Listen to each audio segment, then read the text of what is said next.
everybody. Welcome to the Talking Disney Classics podcast. And sometimes we are talking about not classics. We're giving some other Disney films a shot here on the Talking Disney Classics podcast. And today we are going to be talking about Cinderella III, A Twist in Time. It was one of the last of the cheapquelles that they did. And I think it's pretty decent. We'll see what Stanford thinks. And Stanford, thanks so much for doing this. Hey, thank you for including me, Rachel. Always great to talk with you, and Yes. so fun to talk about, kind of another aspect of Disney that I Yeah. often try to block out of my, view. Like, but the cheapquels are real; they happen, Yeah.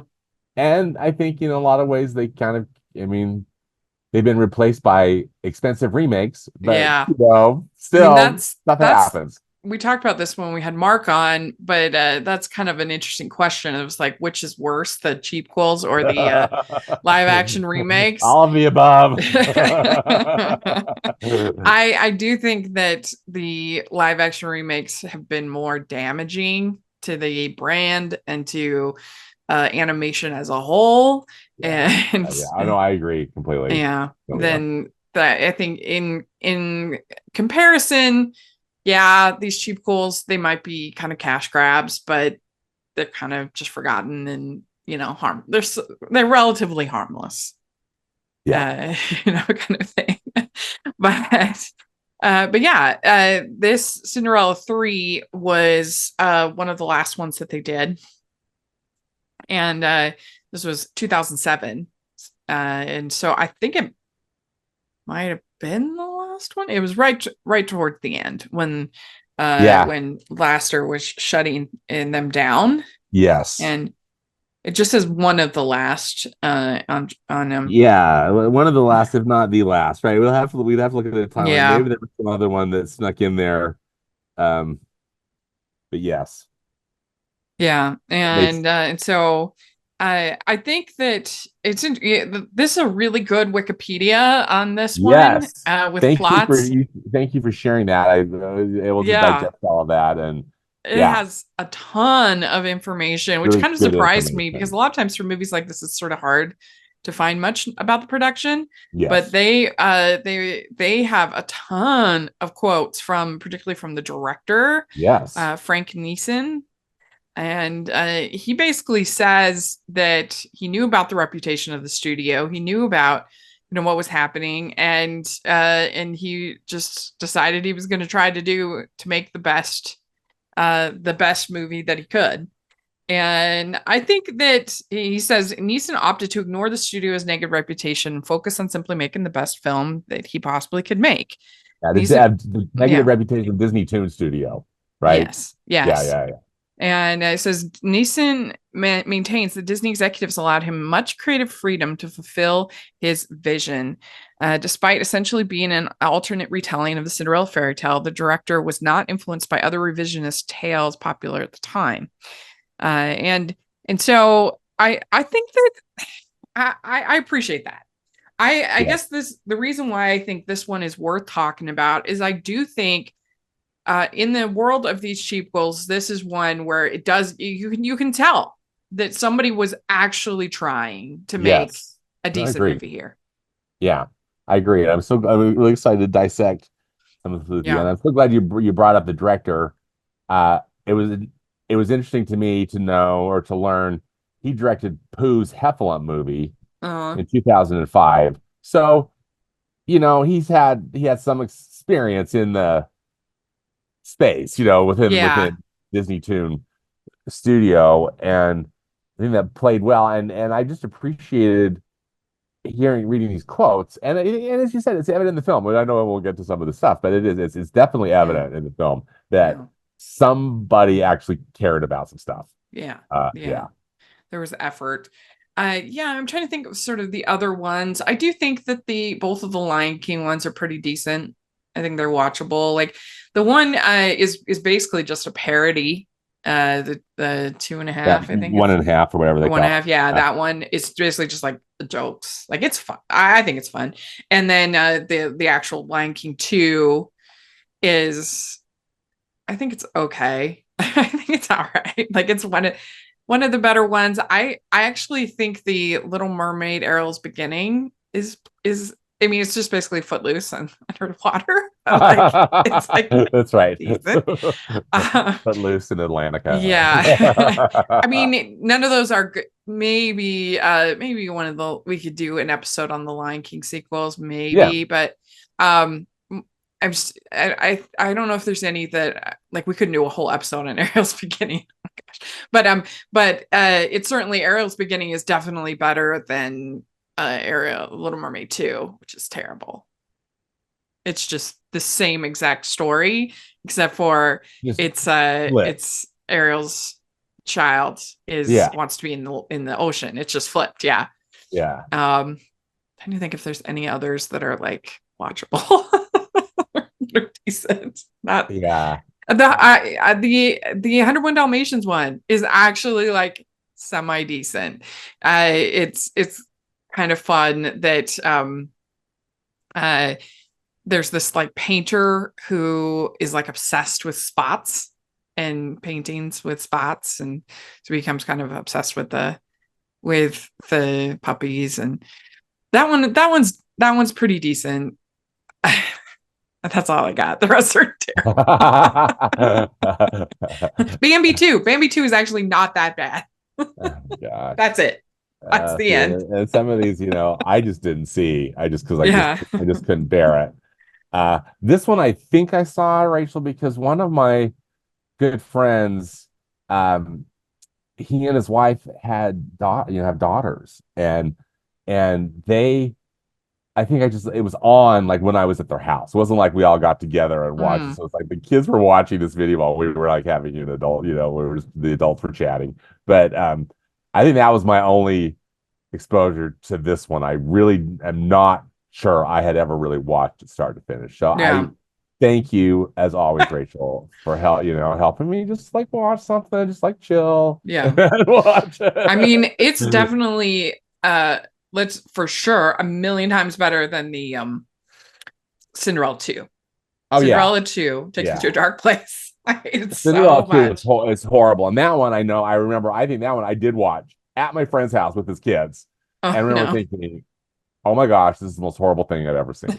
You know? Yeah. Are you a fan of Rachel's Reviews? Do you look forward to Family Movie Night, Female Film Critics panels, or the Talking Disney podcast? If so, please consider supporting the podcast by becoming a Patreon. As a patron, you get to access monthly events such as the watch-alongs and Q&As, where you get to talk to stars and find out the behind the scenes of the movie making industry. And you can pick what I review for Family Movie Night or even become a guest on the podcast. Podcasts and YouTube channels are expensive, and I really, really could use your help. I would so appreciate it. You also get to be a member of the Facebook group where we talk about all the films that we're seeing, and we have so much fun. Go to patreon.com/hallmarkies and select one of the Rachel's fan tiers. That's patreon.com/hallmarkies. But I gotta tell you, Rachel, I had a bit of, I don't know if I'd call it an epiphany, but it gave me something to think about. And I just wanted to run this past you. Yeah. And of course, your wonderful, wonderful followers. I think one of the big issues that I have with the cheapquels Uh-huh. is that they like part of it was just the titles, like Mm.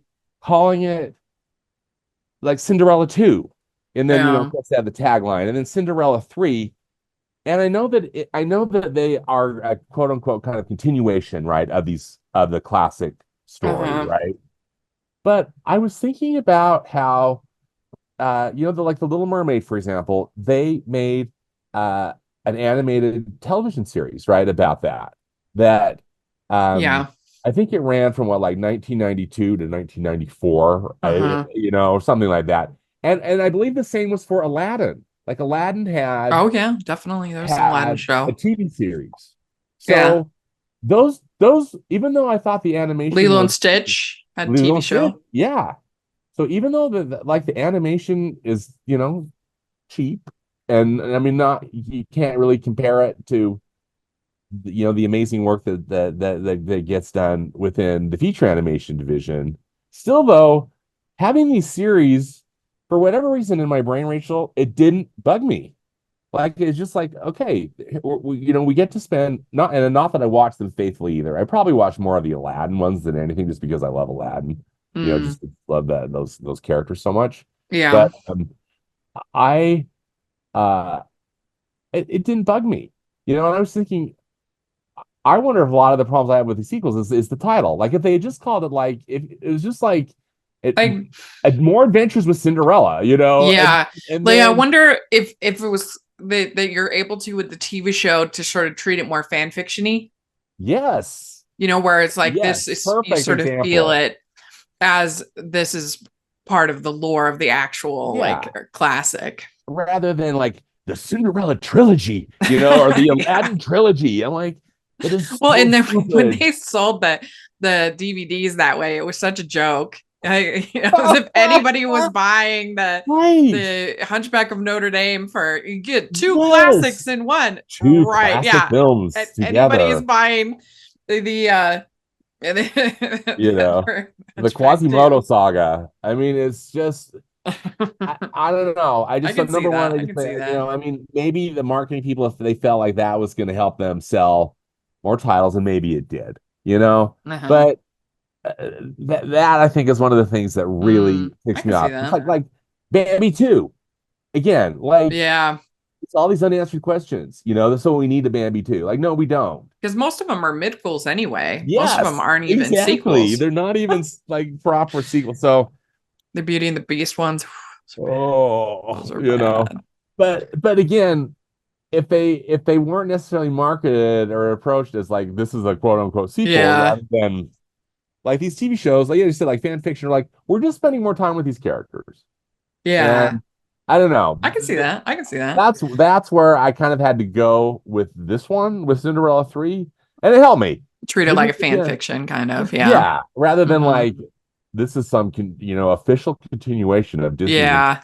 with Cinderella. I do think it's a little bit easier for me with Cinderella, and maybe this is why I don't mind the live action remake for Cinderella. It's just that there's just so much Cinderella out there. I'm not Cinderella is like so as ubiquitous. tied to like Yes, the Disney version is the version exactly. as I am with, even though there are a bunch of versions of Beauty and the Beast, I still just, The Disney was that's so the Beauty and the iconic. Beast. Yeah. Yeah. It's certainly, ones that are truly unique to Disney, like a Lilo and Stitch or whatever. Although the Lilo and Stitch spinoffs are fine. They're watchable, um, but I don't know, you're just not as like tied to the Disney brand. I mean, practically Yeah. every couple of years there's a new Cinderella that comes out. Exactly. From I any mean, number of sources, yeah. right? Yeah. Whether it's like a true Cinderella, like with Cinderella in the name, or whether Yeah. it's just basically a Cinderella type story, and there's one on Hallmark but every 6 months. So yeah, I think that helps a lot. One of the things on my channel, one of the very first things I did was do a whole series with different Cinderellas. I've reviewed almost every version Yeah. in one form or another and I have reviewed Cinderella 2 and 3 Yeah. previously. I've never done a On your podcast on channel. them, but Yeah. Yeah. I have done family movie night reviews of Cinderella 1 and 2, and I have done the Ariel Little Mermaid movies Yeah. before. And so I've done a few of these cheapquelles, but not that many. But what I think the story that they came up with was pretty good Yeah, for I this agree. one. I thought it was really quite clever. Hmm. And I think that there was a lot, as the director mentioned in that great Wikipedia article, that we just Yeah. referenced, that there was a lot of care in the backgrounds in particular, that Yeah. they really matched or were trying to match the work of Mary Blair, and her As team much as they could. as I much do. as they Yeah. could, again, given the expense and all of the stuff. I mean, Hmm. clearly, again, the nickname Cheekwell is earned. You know what I mean? It's not Yeah. like it's, but still, though, I was quite impressed of Yeah. And how I hard think they there tried. was some fun character work. I like when they turn Lucifer into Oh the yeah, carriage driver, and that's a fun design. I like the work they do with the prince on this. I think he's a pretty good character and pretty fun.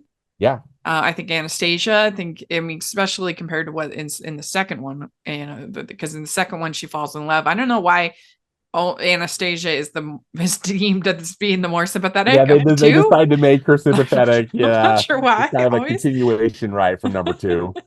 Yeah. Go figure. But yeah, Because and Bella is still hideous, right? I mean, she's still horrible. And Lady Tremaine is great in this. I mean, it's a, and I mean, I'm a sucker for time travel stories, and so I think it's a pretty clever take on the Cinderella lore and something fresh, like, which is hard to do in something like Cinderella that has just been done so many times. It's just to think of what's a new take that we can do on Cinderella. That's hard. And I agree. I know that they had to do it for plot purposes. I can't say that I necessarily loved what was going on with Anastasia. Although I mean, I liked her character arc actually though in this film. But what I did like too is that the other characters I thought were really true to themselves. I mean, as we kind of knew them in the classic, because it wasn't like we're gonna get this new backstory, like we're gonna get the real. Right. You know how much you and I both hate that. And the prince, I like the fact that he is put under the spell, but it can only work so long, and then it's he's able to fight through it, and he sees it, and he's able to the little summary on IMDb says, when Lady Tremaine steals the fairy godmother's wand and changes history, it's up to Cinderella and her mouse friends to restore the timeline and reclaim her prince. So that's the story. So overall, you enjoyed it. Oh, I didn't hate it. Yeah, I didn't hate it. I'll take it. Take it. And I mean, of course, I didn't love it because like the chip on my shoulder about the cheapquelles is like the Rock of Gibraltar, but still, I'm with you though. I think again, I can't say that I've seen them all, as again we've already discussed, but it's definitely the best one that I have seen. Yeah. I'd like to take a second and thank our sponsor for this episode of the podcast. It's Baker Publishing Group and author Jenny Erlingson and her debut novel, Her Part to Play. Desperate for extra income, Adane accepts a last-minute job as a makeup artist for a movie that's filming in her small Alabama hometown. But the money hardly seems worth having to face the actor who got her fired from her last job in Hollywood. Sparks fly on and off the set, but will either of them follow the pull of their hearts? We know you will love this swoon-worthy romance with the relationship between the movie star and the makeup artist. You can purchase Her Part to Play wherever you get your books online, or right now you can get 30% off and free shipping at bakerbookhouse.com. That's 30% off and free shipping at bakerbookhouse.com, or use the link below. Thanks for including me. I again, just as we had already talked about, and I'll say this, but I just wish that they had just named it Cinderella, and then maybe, A Twist in Time or something. Yeah. It's just like, this is not the Cinderella trilogy, this is not, I really hate adding those Roman numerals on.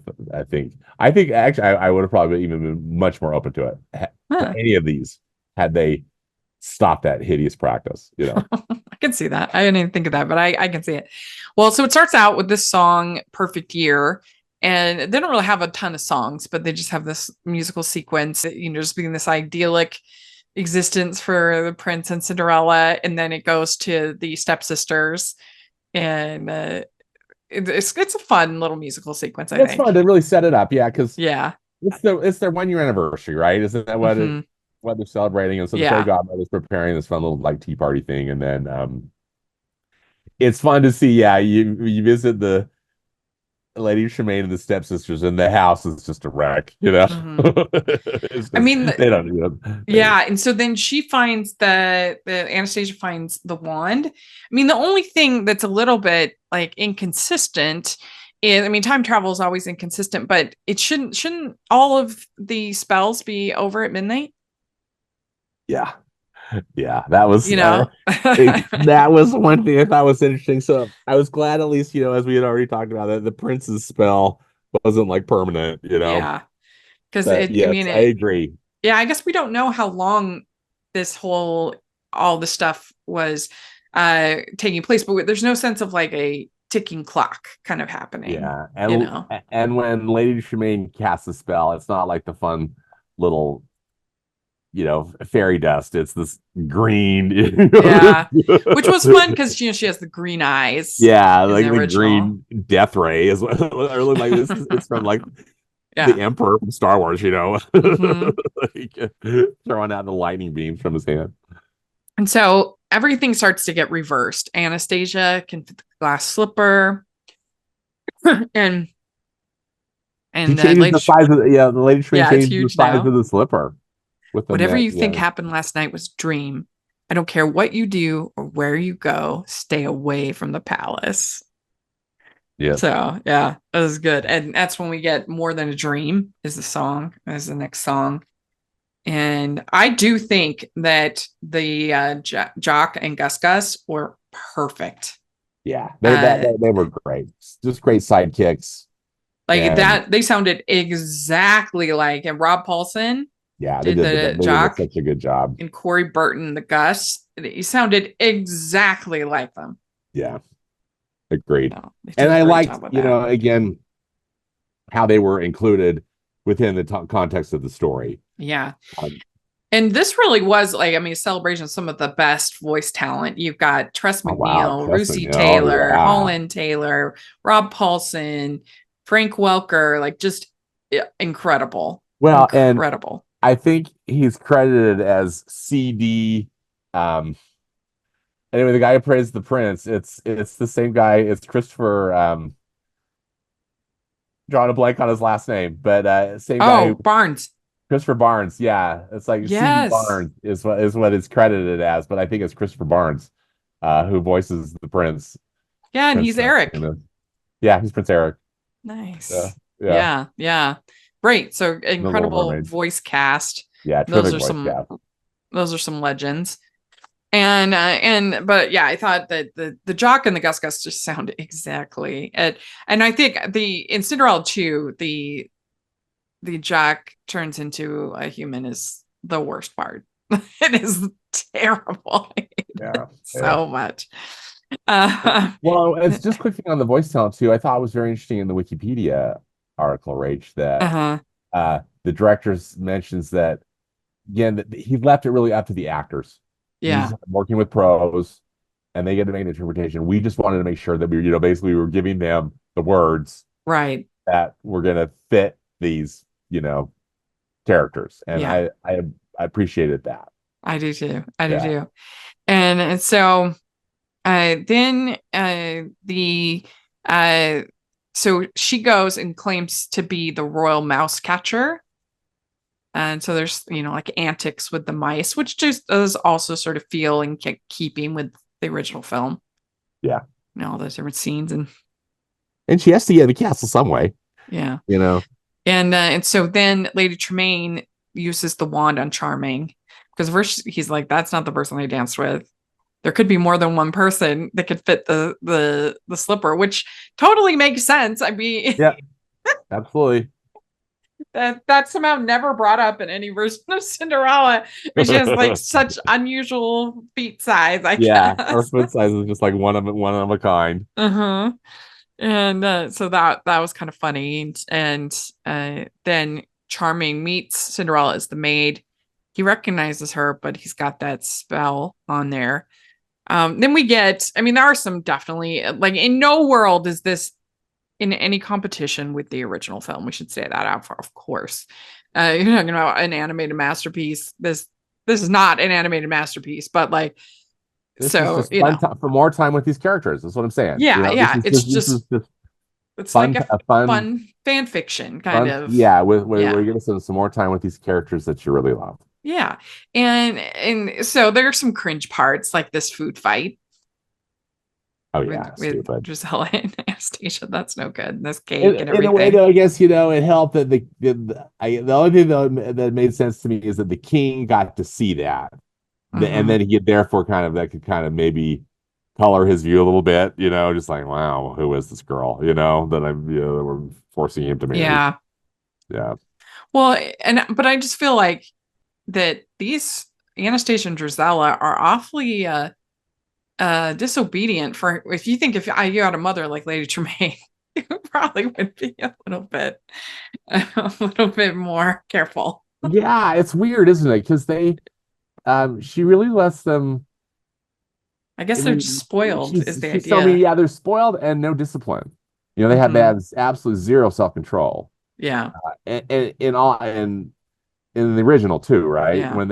Particularly when they absolutely trash Cinderella's, first dress. Yeah. Such a horrific scene, but so important, showing just what terrible people they are. Oh, yeah. Yeah. All of them, It- all three of them. Because Lady Tremaine, right? Lady Tremaine doesn't stop them. they're just totally selfish. But Yeah, it seems like, would they really do something that would outright embarrass their mom?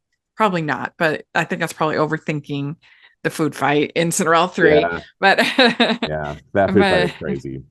we have this nice scene between the king and Anastasia, and he tells her about his wife and this shell of true love, and gives her the shell. Says, you can find it. Don't give up. And I thought that was sweet. I It thought it was was sweet nice. too. Yeah, it Yeah. was really nice. And I didn't just go into my disgusted rage, as I'm prone to do with some of these things. When Cinderella, or excuse me, when the prince's mother was introduced, because she's not Uh-huh. mentioned at all on the original. And Right. again, I think it's a question for all of us, like, well, where is she? But they added some portraits and some other things, so we got to see her, and I didn't mind it. I didn't Yeah, mind. I Yeah, agree. And so then there's the fun little chase scene where Lucifer gets turned into a Jack in the Box, and then a whole bunch of he becomes very, very small, like the size of a mouse, and then becomes very, very big. And that was fun. I enjoyed yeah, it's that. fun. And It's fun the way you can how they're using the magic of the mice. mhm. And then there were some nice moments where the birds are trying to convince Charming of what's going on, and then Gus and Jock sing at the ball, which I thought was a pretty fun little sequence Yeah, that was to fun. try That to was talk fun. Yeah, to the the prince. prince to help the prince understand what's Yeah, happening. it's Yeah. official. I've lost my mind. Yeah, that was pretty cute. And so then we have Anastasia basically getting turned into Cinderella, and then Cinderella is banished and is going to be sent to the Americas or something. They're gonna throw her on Pocahontas' ship, I mean, Yeah, they really are. she's yeah, she's Yeah. And the magic it's wasn't as very. powerful as my love. It was And interesting, that sequence, and again because there's a couple of, I know, these chase or kind of banishment sequences. One of those is when Cinderella gets put in that kind of demonic pumpkin. Because kind of like the yeah. opposite. Like, she's a prisoner in the pumpkin itself, rather than the pumpkin being this, magnificent coach.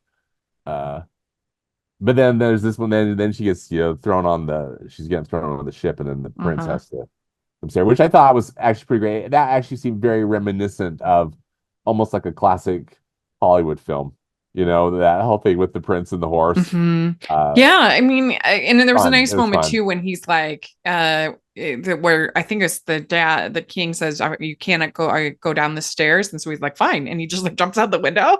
That had like Errol Flynn energy to Yes, me. did you think? Yeah, Yeah, yeah. this seemed very reminiscent of, Errol Flynn or some other thing like that, which I thought was fun. And Yeah. again, I appreciated that. I clearly thought, okay, these filmmakers, they Uh-huh. know the movies.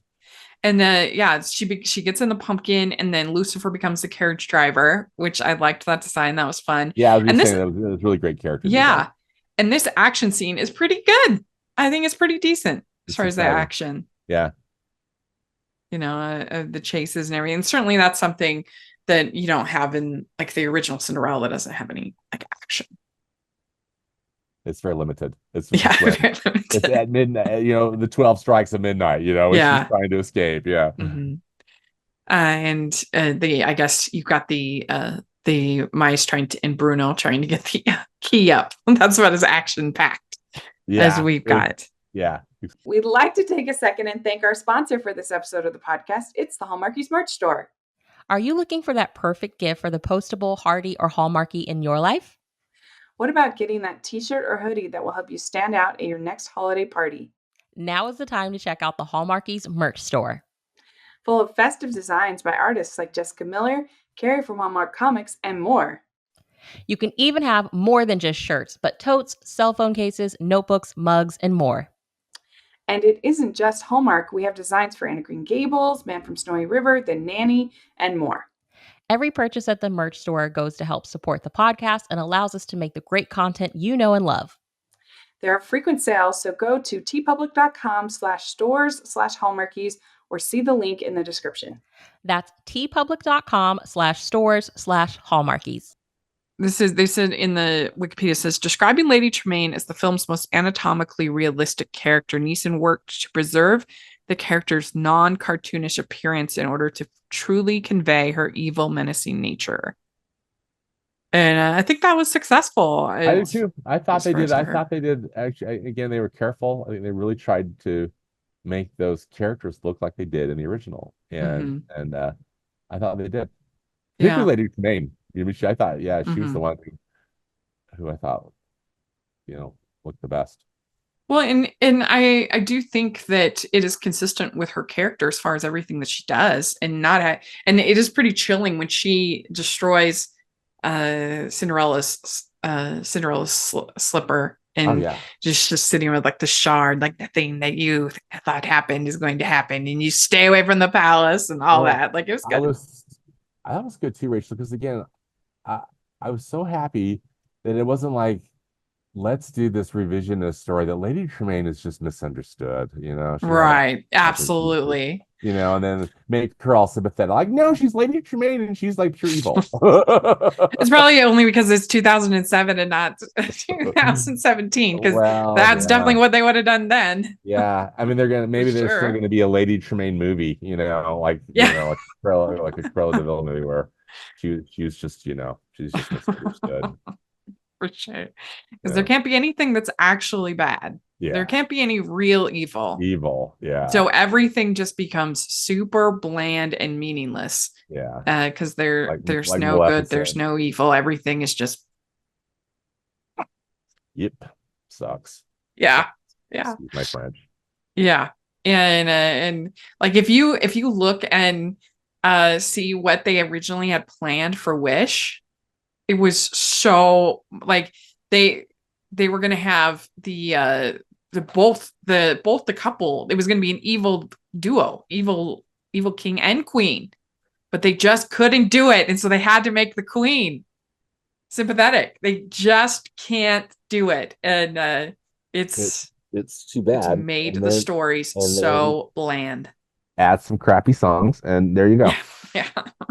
I mean, this is a million times better than Wish. We agree. No question. Yeah. No question. This is a better film than Wish. Yeah, there's a story, there's threats, there's I mean, I think that what they do with Charming is pretty good.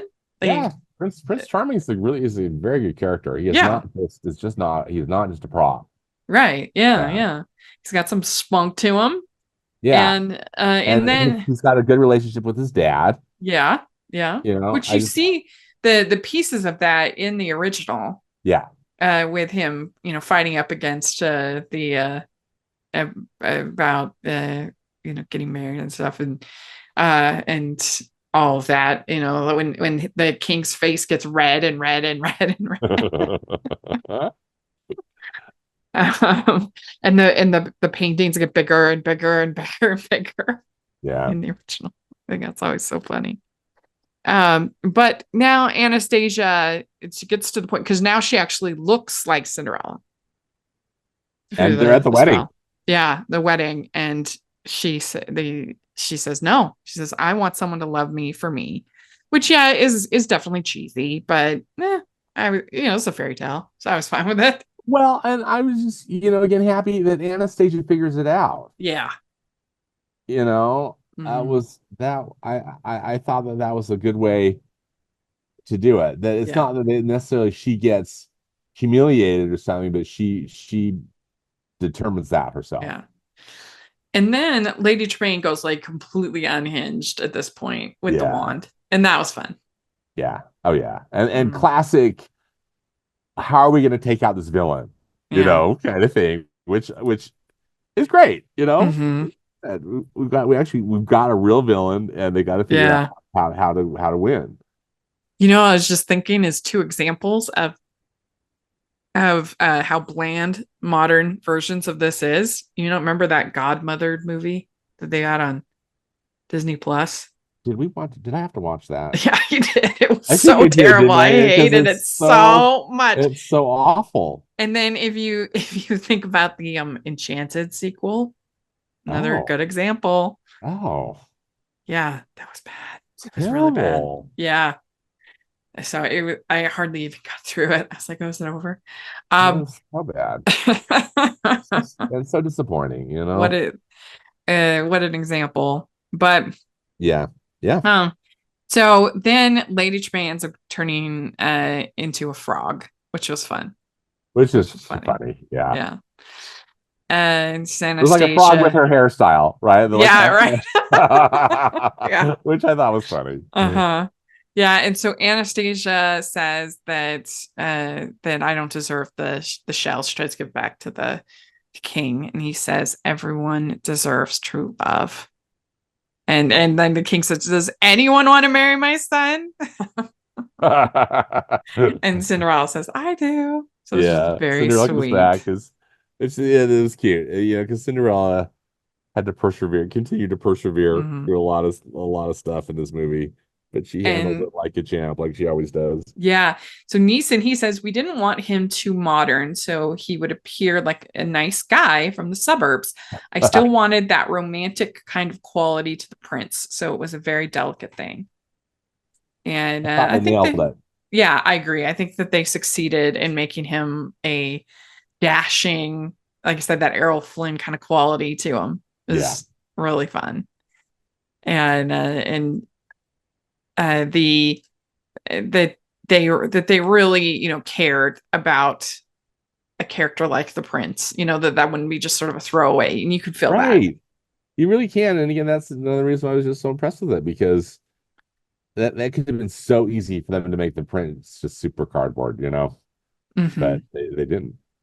Yeah, he also says that Neeson commended the writers for crafting a compelling story, which granted them freedom to fine-tune the emotional stuff within that structure. So we didn't have to worry about solving why something happened or the logic behind how someone was feeling in order to focus on the more cinematic aspects of the film. And I agree. I mean, that is one nice thing with time travel, is that it does sort of give you some flexibility to kind of do whatever you want. You can change things and you know, change timelines and there, because I mean, if any time travel doesn't really make sense when you start to break it down, so who cares, right? You know, as long as you're consistent enough, you know, kind of through the thing, and they are, and I just appreciate that, like, I don't know, that they cared that much. Right. Me too. Yeah, I was really pleasantly surprised. I mean, I knew it had to be good for you to like it as much as you do, you know. And so I was really pleasantly surprised with the character. Oh, good. I'm glad, because I was like, well, I don't blame you, because again, as I said, my patience with these cheapquelles is just kind of non-existent. So really happy to give this a shot. Yeah. And he also says that Neeson insisted that Lady Tremaine, who he considers one of Disney's greatest villains, essentially remain the same. The film's dialogue also pokes fun at some of the 1950s film ideas, such as the idea that no other woman in the kingdom can share Cinderella's shoe size. Like you're saying. Yeah, that's good. But it didn't feel like it was, again, like being all quote unquote modern sensibilities, like the stupid marketing we got, like, about the Little Mermaid, you know, right? Yeah, like saying, well, this is how she, I don't know, modernizing it, but just modernizing it, but also like saying that the first one sucked, right? You know, absolutely, yeah. The any of that update this is the better version or anything like that. They just were trying to make something worthwhile. Yeah. And they succeeded. And I will never understand why that live action remake, they didn't just market it as a rom-com.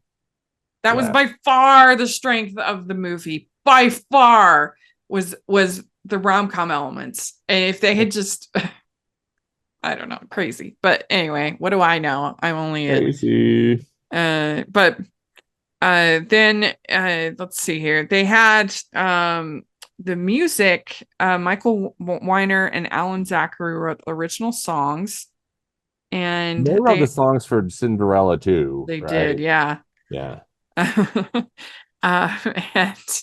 And then the score, Joel McNeely, who had also done a bunch of these, Return to Neverland, Jungle Book 2, a bunch of them. Then they have Hayden Panettiere recorded the film's theme song, I Still Believe. And they did a pop song at the end credits. So she was all over the Disney Channel in 2007, evidently. Okay, yeah. But I mean, that's this movie. They end up, the prince and Cinderella end up happily ever after, and so it's all great. So yeah, I mean, Cinderella, it's lucky. I mean, it is a story that's kind of hard to. I mean, Cinderella 2 does do it terribly, but as far as like the core elements of Cinderella, I do think it's a very likable. It's an easy story to get right because we just root for underdogs. Right. Natures. Yeah. We want to believe that the happy endings are possible. And that's why it's just such a resonant story for so many generations. And I mean, I even just on my channel, I just recently reviewed Cinderella, which was like 1,000,000 times better than I have any right to be Cinderella. But it's just a story that works. We just like rooting for underdogs like Cinderella. Yeah. So I think they did a good job, and I admire that. And so we'd be curious to know what you think. Oh, I asked on Twitter.